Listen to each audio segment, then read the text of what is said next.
So championship weekend is now over in the NFL, which means two things. One, we know what two teams are going to be facing off in the Super Bowl in Tampa in 2 weeks. That's, of course, Patrick Mahomes, Andy Reid, and the Kansas City Chiefs, and TB12, the GOAT, not Aaron Rodgers, Tom Brady, Bruce Arians, and the Tampa Bay Buccaneers in Tampa. Yeehaw. Old versus new. It's like Rock versus Hogan at 18 or, something like that. Meanwhile, because of championship weekend, we also now know who's locked into the 29th and 30th slots in the 2021 NFL Draft. At pick 29, I believe it's going to be the Green Bay Packers. At pick 30, it's going to be the Buffalo Bills. And all of a sudden now you've got all these questions about Aaron Rodgers, and is he going to be back next year for the Packers? Is he going to be back at all? Seems like a bit of an overreaction, but who the hell knows at this point? With all the quarterback news we've heard, could shape up to be an incredibly interesting offseason, but I will point out, especially as everybody wants to talk about Green Bay and what they did in the last draft that and definitely didn't go well when you're trying to be in a win-now mode, didn't really get much help out of that draft class. All that talk, though, about not drafting more skill players and more offensive weapons for Aaron Rodgers, maybe we should have been talking about that defense, because Kevin King was terrible. He got roasted consistently on Sunday. And you'll see that reflecting in me mocking a corner to them with that 29th overall pick. You can talk about weapons and offense all day long, but I got some needs, obviously, on that defensive side of the ball. The number one need, of course, is a defensive coordinator. Instead, they've got Mike Penn. And we'll see if they give him the Dom Capers treatment by keeping him around way too damn long for no good reason.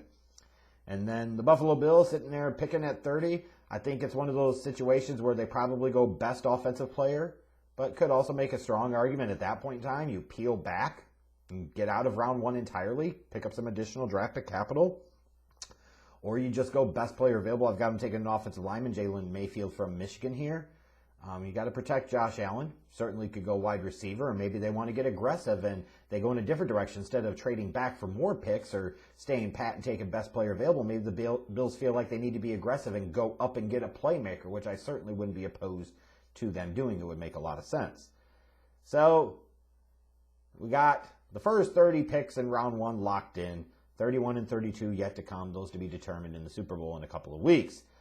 So let's talk about this mock draft. Make sure you smash that subscribe button so that way every time I upload one of these updated mocks, which is every Monday from now to the NFL draft, you stay in the loop on those, and that way you get updated when I upload other content and other NFL and other NBA related videos all on this channel. Do all types of things. And make sure you follow me on Twitter too. Yeah, do it. It's fun. You want to. Especially if you like me ragging on certain folks, especially Ted Phillips. And Ryan Pace and Matt Nagy. Do it now! Anyways, you can check out all my picks. It's only one round again. Sorry, guys, I'm getting kind of lazy here. But it's one round, all 32 picks in the description box below. And you're certainly welcome to leave your comments and reactions to what I have slotted out. Please keep in mind, as always, we've got a long, long ways to go. And it's just a fun activity. It's for a discussion, and it's for giving us something to do, frankly. Okay? All right. Yeah. All right. So what are we going to talk about here? Well, as you can tell by the title of the video, there's going to be a very heavy Matthew Stafford lead. As there should be. Because we got the news over the weekend, maybe surprising, maybe not, depending upon your perspective, that apparently Matthew Stafford has requested a trade from the Detroit Lions, and both parties have mutually agreed that the Lions will look for a trade partner for Matthew Stafford in this upcoming season, which, I've tweeted a little bit about what I think the minimum asking price should be for the Lions. Asking price and what you get are two different things, but I think the minimum asking price, the starting point for negotiation, should be a first rounder this year, somewhere between picks 9 and 20, a third rounder next year, and either a second or third rounder this year as well. Like, Matthew Stafford is not elite, but Matthew Stafford is a franchise level-ish type of quarterback. You can have some concerns about durability with the back and so forth. Those are valid. But this is a guy that's put up some decent numbers in the league, as he's been a starter for over a decade now. Generally has been reliable. First couple of years of his career, he was injury prone, but after that, he was suited up. He had the ability of availability consistently year in and year out. But, all these teams that are going to be looking for quarterbacks, some of them are going to be looking for young ones to build around. And some of them, frankly, are going to be in the market. They will look at Matthew Stafford as a plug-and-play type of guy that will serve and represent a sizable upgrade to what they have at the quarterback position. Now, in terms of teams that I think could be interested in him, I think all the teams from 1 through 6 should stay away. Whether it be salary cap reasons or it's just you're in a spot to take a young quarterback where you're at, take that young quarterback. But once you get down to like Carolina, Denver, San Francisco, New England, maybe the Raiders if you want to throw an oddball pick out there. Certainly the Washington football team. I'll eliminate the Chicago Bears because I find it very hard to believe the Lions would trade him within the division. So that way you got to face him twice a year. Seems unlikely to me, but who knows? Maybe the Pittsburgh Steelers. It's an interesting thing to me because the Lions, some are going to say, well, they wasted Barry Sanders' career, they wasted Megatron's career, and they wasted 12 years of Matthew Stafford. And yes, they kind of did. But you've also had Matthew Stafford for over a decade, and you're not winning anything with him. You never really won anything of significant substance with him. So why the hell wouldn't you move on? And you've made a sizable commitment to your front office and your new head coach, Dan Campbell, with the 6-year deal and 5 years for the general manager. Why would they want to tie themselves to Matthew Stafford for the next half decade? Why?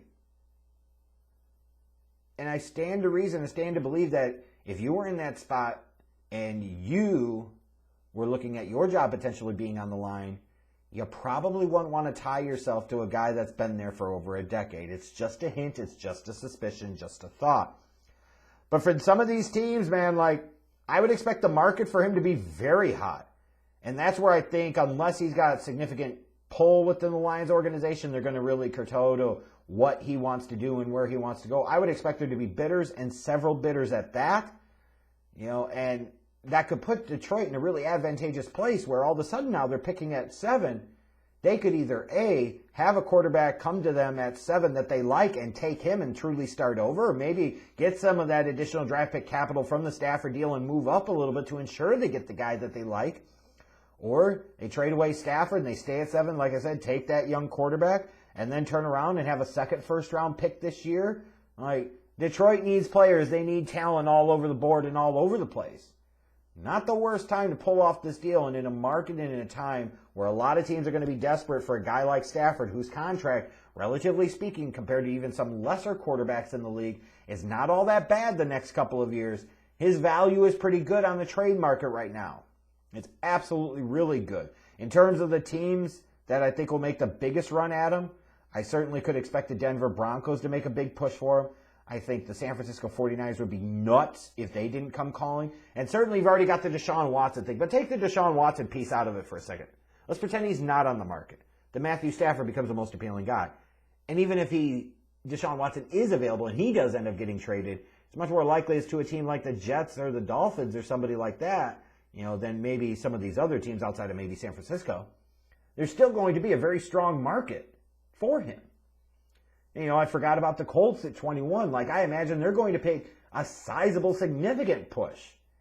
As they already went last year the veteran route with Phillip Rivers, why the hell wouldn't they go the veteran route again with a guy like Matthew Stafford? Because the Colts are looking at it from a standpoint of they're too good of a team to get into a spot where they could get potentially that young quarterback that they could truly build a franchise around. So they feel like maybe they're in a bit of a win-now mode.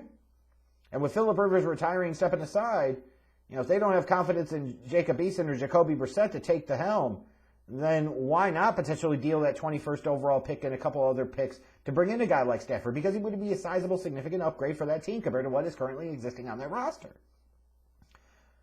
But it's another layer into this layered draft where you have all types of intrigue about what are the Dolphins going to do? What are the Falcons going to do? What are the Jets going to do? What's going to happen to Sam Darnold? What's going to happen to Tua? What's going to happen to Matt Ryan? Now, here's all types of questions. Now you throw the Matthew Stafford piece into the mix. Holy hell. And he's going to have suitors. Denver, San Fran, New England, maybe. I think it'd be stupid if they didn't. Unless they want to have a reuniting with Jimmy G, perhaps, and that could certainly happen. Another quarterback on the move, potentially. But, it's all going to be about who wants him. So I'm curious what you guys think. Who do you think Matthew Stafford's going to end up with? Who's going to make the deal? Who's going to step up and make the most appealing offer to the Lions? And how good or bad of a decision do you think this is for the Lions? And how good or bad of a decision would it be for your team to make a trade for a guy like Stafford? Because you got so many quarterback-needy teams, and you only got maybe 4 to 5 quarterbacks that are ultimately truly first-round picks in this draft at this time. Teams are going to have to make some moves. Not everybody can get the young kid in the draft. So what's going to happen?